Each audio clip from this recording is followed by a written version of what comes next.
Hello everyone, मैं ज्योति पारिक और आपका हमारे महाविद्यालय श्रीमती मोहरी देवी तापड़िया कन्या महाविद्यालय के इस यूट्यूब चैनल पर एक बार फिर से स्वागत है।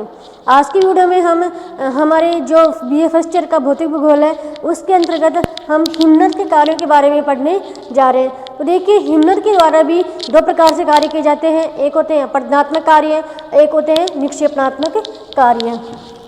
पहले हमारे हैं अपरदनात्मक कार्य, अपरदनात्मक, और दूसरे हैं निक्षेपणात्मक, निक्षेपणात्मक कार्य। तो देखिए, हम सबसे पहले जो अपरदनात्मक कार्य है उनके बारे में देखते हैं कौन कौन से कार्य हैं हिमनद के द्वारा बनाए गए अपरदनात्मक कार्य। तो इसमें पहला है यू आकार की घाटी, यू आकार की घाटी। दूसरा है इसमें सार्क, सार्क। तीसरा है हॉर्न, हॉर्न। चौथा है लटकती घाटी, लटकती घाटी। पांचवा है नूनाटक। छठवां है रासमुतानी, रासमुतानी। उसके बाद है फियोर्ड तट, उसके बाद है फियोर्ड तट। फिर पिडमांट, उसके बाद है पिडमांट झील। ठीक है, पिडमांट झील। तो ये है हिमनद के द्वारा बनाए गए अपरदनात्मक कार्य। ठीक है, और उसके आगे हम देखते हैं हिमनद के द्वारा बनाए गए जो निक्षेपणात्मक कार्य हैं। तो इनमें पहला है हिमोड, हिमोड। दूसरे हैं ड्रमलिन, ड्रमलिन। फिर है एस्कर, और चौथा है कैम। ये चार प्रकार के कार्य निक्षेपणात्मक कार्य होते हैं हिमनद के द्वारा बनाए गए। तो हमने हिमनद के द्वारा बनाए गए अपरदनात्मक और निक्षेपणात्मक कार्य देखे हैं, जिसमें अपरदनात्मक कार्य है यू आकार की घाटी, शार्क, हॉर्न, लटकती घाटी, नूनाटक, रासमुतानी, फियोर्ड तट और पिडमांट झील। और निक्षेपणात्मक कार्य जिसमें हिमोड, ड्रमलिन, एस्कर और कैन, ये चार प्रकार के निक्षेपणात्मक कार्य हैं। तो आज की वीडियो में हम सबसे पहले हिमनद के द्वारा बनाए गए अपरदनात्मक कार्यों के बारे में बात करते हैं। ठीक है, और जिसमें हमारा पहला है यू आकार की घाटी। तो देखिए, यू आकार की घाटी के बारे में हम देखें तो देखिए, हिमनद के द्वारा किसी प्रकार की कोई घाटी का निर्माण नहीं किया जाता है। केवल घाटी का निर्माण किया जाता है नदी के द्वारा, केवल नदी के द्वारा ही घाटी का निर्माण किया जाता है, जिसके बारे में हमने पहले की वीडियो में हमने पढ़ लिया है। नदी के द्वारा कौन सी घाटी का निर्माण किया जाता है? वी आकार की घाटी का। ठीक है, नदी के द्वारा वी आकार की घाटी का निर्माण किया जाता है, और इस वी आकार की घाटी को हिमनद के द्वारा चौड़ा कर दिया जाता है और यू आकार में परिवर्तित कर दिया जाता है। ठीक है, मतलब घाटी का निर्माण हिमनद के द्वारा नहीं किया जाता है, बल्कि घाटी का निर्माण केवल नदी के द्वारा किया जाता है, और वह भी वी आकार की घाटी। और इस वी आकार की घाटी में जब हिमनद पहुँचते हैं और ये जब आगे खिसकते रहते हैं, तो यह जो वी आकार की घाटी है वो यू आकार में परिवर्तित हो जाती है इस प्रकार से, और उसे हम कहेंगे यू आकार की घाटी, यू आकार की घाटी। तो ये एक हिमनद के द्वारा बनाई गई एक अपरदनात्मक स्थलाकृति है। ठीक है, फिर अगली जो स्थलाकृति है उसके बारे में हम देखते हैं। अगली है लटकती घाटी, दूसरी है लटकती घाटी, लटकती घाटी। तो देखिए, जो लटकती घाटी है उसके बारे में हम देखें तो देखिए, ये जैसे मान लीजिए किसी भी हिमनद के द्वारा बनाई गई एक यू आकार की घाटी है। ठीक है, यू आकार की घाटी है, हिमनद के द्वारा बनाई गई है यू आकार की।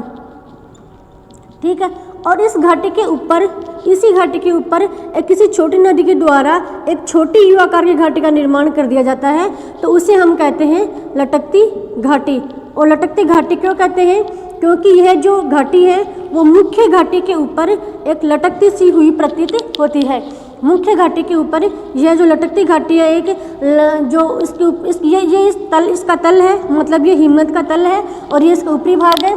तो इसके तल के ऊपर यह घाटी एक लटकती हुई सी प्रतीत होती है, इसीलिए हम इसको कहते हैं लटकती घाटी। ठीक है, ये इसकी मुख्य घाटी है और मुख्य घाटी के ऊपर जब एक छोटे घाटी का निर्माण होता है तो उसे हम कहते हैं लटकती घाटी, क्योंकि यह एक मुख्य घाटी के ऊपर लटकती हुई प्रतीत होती है, इसीलिए। ठीक है, तो ये हमारे दूसरे प्रकार की स्थलाकृति हो गई। इसके बाद जो अगली स्थलाकृति है वो है सर्क। सर्क, तो देखिए सर्क के बारे में हम देखें तो सर्क का निर्माण कैसे होता है। जैसे मान लीजिए कोई भी हिमनद है, ठीक है, जैसे मान लीजिए ये एक हिमनद है और इस हिमनद के पास एक इस प्रकार की स्थलाकृति है, जैसे एक आरामदायक कुर्सी के समान। हिमनद जब एक स्थलाकृति का निर्माण करती है और वह स्थलाकृति ऐसे प्रतीत होती है जैसे कोई आरामदायक कुर्सी हो, आरामदायक कुर्सी के समान जब यह स्थलाकृति प्रतीत होती है तो उसे हम कहते हैं सर्क। इसे क्या कहेंगे? सर्क। मतलब किसी भी हिमनद के सहारे एक जो भी हिमनद के द्वारा जो रचना की गई है वह इस प्रकार से प्रतीत होती है, जैसे मान लीजिए एक आरामदायक कुर्सी हो। ये दिखने में लग रही है ना आपको एक कुर्सी के समान, ठीक है, एक आरामदायक कुर्सी के समान इसकी आकृति दिख रही है। तो इसी कुर्सी को या फिर इसी स्थलाकृति को हम कहते हैं सर्क। ठीक है, तो ये भी हिमनद के द्वारा बनाई गई एक अपरदनात्मक कार्य है। उसके बाद है हॉर्न।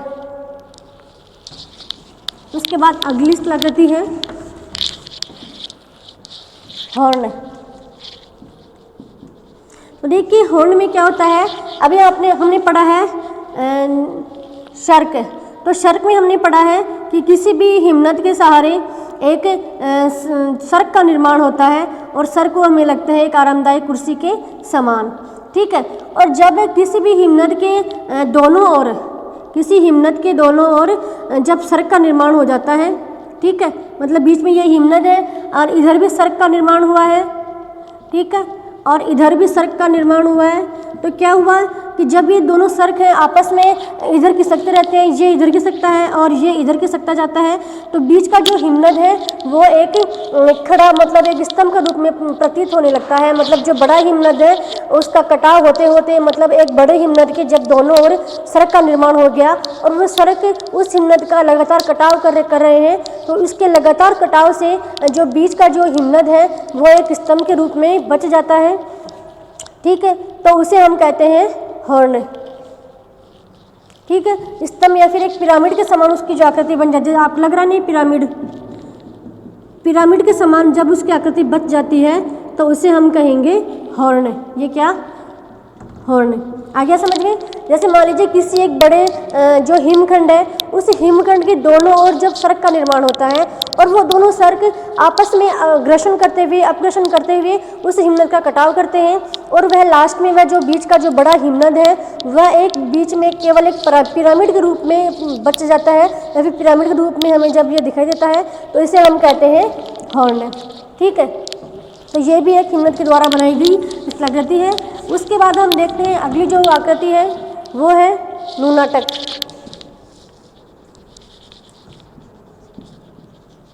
नूनाटक, देखिए नूनाटक में क्या होता है कि जो बड़े बड़े जो शिलाखंड होते हैं, ठीक है, मतलब हिमाच्छादित के बीच ऊंचे उठे हुए टीले, हिमाच्छादित क्षेत्र है। अब किसी भी हिमाच्छादित क्षेत्र के बीच में कोई जो ऊंचे उठे हुए जो टीले होते हैं, ये मान लीजिए कोई एक हिमाच्छादित क्षेत्र है पूरा और इसमें कहीं कहीं जो ऊंचे उठे हुए टीले होते हैं, बर्फ़ के टीले होते हैं, उन्हें हम कहते हैं नूनाटक।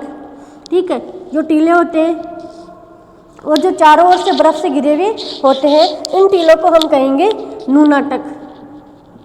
ठीक है, मतलब एक जो हिमाच्छादित जो क्षेत्र है उस हिमाच्छादित क्षेत्र में कहीं कहीं जो ऊंचे उठे हुए बर्फ़ के टीले हैं जो चारों ओर से बर्फ़ से घिरे हुए होते हैं, उन्हें हम कहते हैं नूनाटक। उसके बाद अगली आकृति है रासमुतानी। रास मुटाने। देखिए रास मुटाने में क्या होता है कि ये जो बर्फ़ के जो हमने पहले टीले देखे हैं, मतलब हिमाच्छादित क्षेत्र में जहाँ पे चारों ओर हिम ही बिछी हुई है,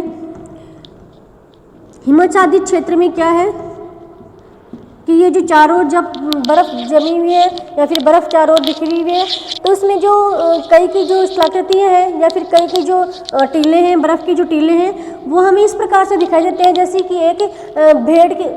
कि एक भेड़। मतलब जो बर्फ़ हिमाच्छादित क्षेत्र में जब बर्फ़ जमी हुई होती है तो उस बर्फ़ की आकृति जब हमें भेड़ के समान दिखाई दे तो उसे हम कहेंगे रास मुताने।